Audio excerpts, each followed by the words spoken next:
You can bring in request items from two types of data sources. Registered data sources represent enterprise data management applications. They are created and deleted automatically when you register or delete an application. Unregistered data sources represent external systems and files. They are created and deleted manually. Matching and merging request items refers to the process of comparing incoming nodes to existing nodes in a target viewpoint, identifying nodes that are based on similar characteristics, and then merging in the nodes to prevent duplication of data. The process of matching and merging nodes includes the following participants and steps.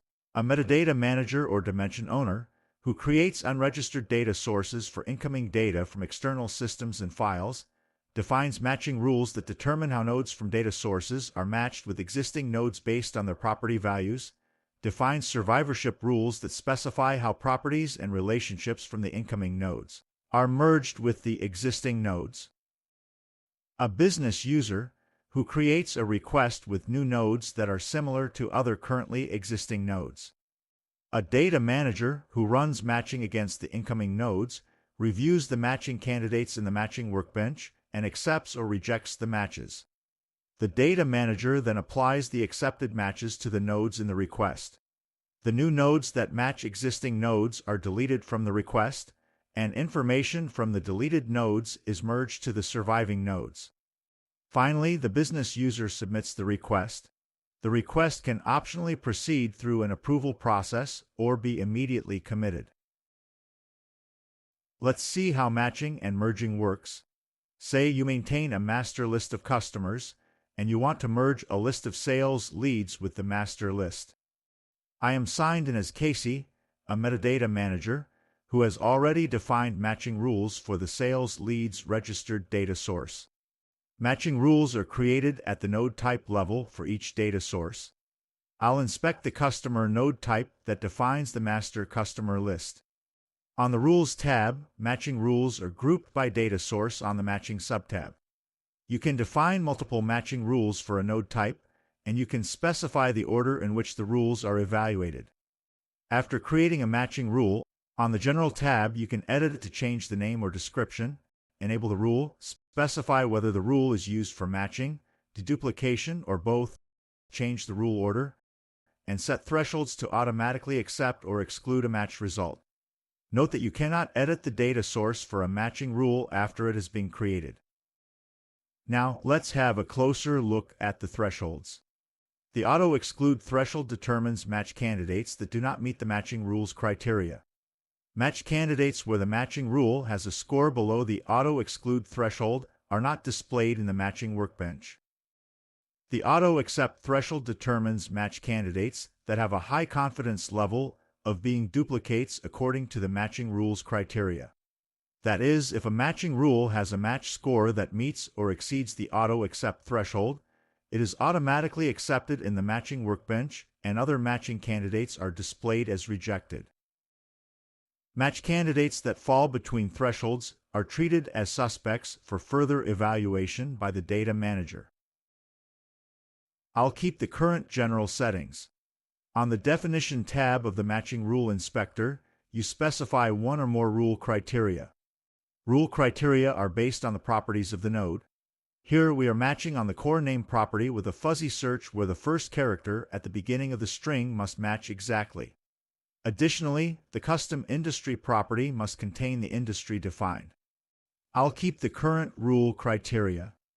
Now let's review survivorship rules for this node type.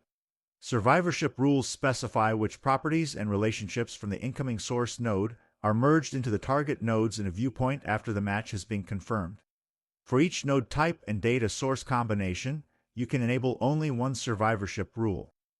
There isn't a survivorship rule for the sales leads data source, so I'll create it. After creating a survivorship rule on the General tab, you can change its name or description and enable the rule. On the Definition tab, you specify how property values are merged from the source node into the existing node in the target viewpoint. For each property in the node type, you configure an operation option. Because sales leads is a registered data source, you can choose from only two options.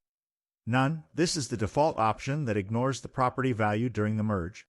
The property value of the existing target node will be retained. Copy. The property value in the source node is copied to the target node during the merge. For unregistered data sources, you can also select the transform option that transforms the property value in the source node and then merges it to the existing node during the merge. After selecting the transform option, you use the expression builder to create a transform expression. For registered data sources, use the node type converter on the target node to configure how property values are transformed from the source and copied to the target. I'll configure options and save the rule. I am signed in as Amy, a business user, who maintains the customer master list. Notice that each customer record contains details such as the customer's name, industry, and sector. However, properties with financial data like assets, total cash, or revenue are not populated. Reviewing the list of sales leads reveals that each lead has the financial data. By using the side-by-side layout, Amy notices that in the customer list viewpoint, the name property for Accord Market is the same as the description property in the sales leads viewpoint for a CCM. Amy also notices that the locate action for the ADR node in the leads list does not return a result. By looking closely at the customer list, Amy finds out that the name property value Andrews is similar but not exactly the same as the description property value Andrews Inc. in the sales leads viewpoint for the ADR node. Amy can merge the list of sales leads with the master list by creating a request from compare.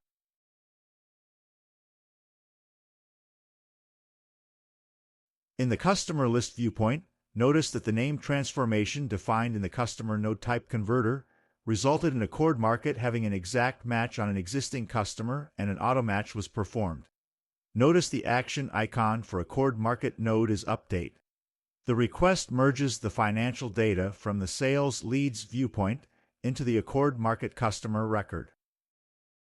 Notice that because the name property value in the customer list is just Andrews, Andrews Inc. is recognized as a new customer. Notice also that only the financial data properties populated, whereas the properties from the customer list viewpoint are not populated. Amy needs Casey, the data manager, to run matches and apply changes to the master list, so she invites him to collaborate on the request. Casey receives Amy's invitation to collaborate, opens the request, and runs the match.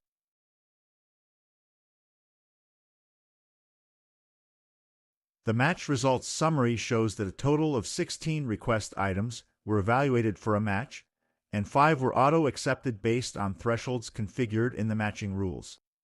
The summary section shows that 8 items were identified for a match, and 8 items did not find a match.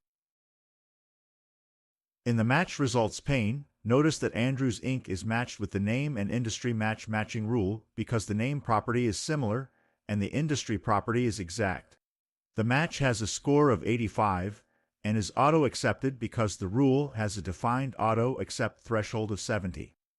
Notice that both Burks Williams and Drew and Doyle Platforms items are auto-accepted with matching rules with high confidence scores. For Unison Inc., notice that this match is auto-rejected because another match candidate for the same source node was auto-accepted. For Halcyon, notice that the name property values look similar, however the state value property is different. Because the source node has the incorrect state of Maryland, I'll accept the match. Then in the match details section, I verify that the value for the state property is selected as New York. I also select the country name option in the target node to keep the value as United States. The next pending match candidates, Allied Banking Interchange Incorporated and Interchange, have different industries, meaning they are not the same company. I'll reject the match. By rejecting the match, Allied Banking Interchange Incorporated will be added as a new node. I'll accept the match of Stan and Stan Microtech and select the country name option in the target node. Before applying the changes, I'll use the match status filter for a last review of the request items with no matches. The list looks good, so I'll apply the changes. Note that applying changes from the match process updates request items in the request, but no changes are committed until the request itself is completed and closed. I'm done working on the request, so I'll close it. Request activity shows that it was last modified by Casey. The request history shows that 7 request items from the data source sales leads were merged for node type customer by Casey. Amy is now ready to submit the changes.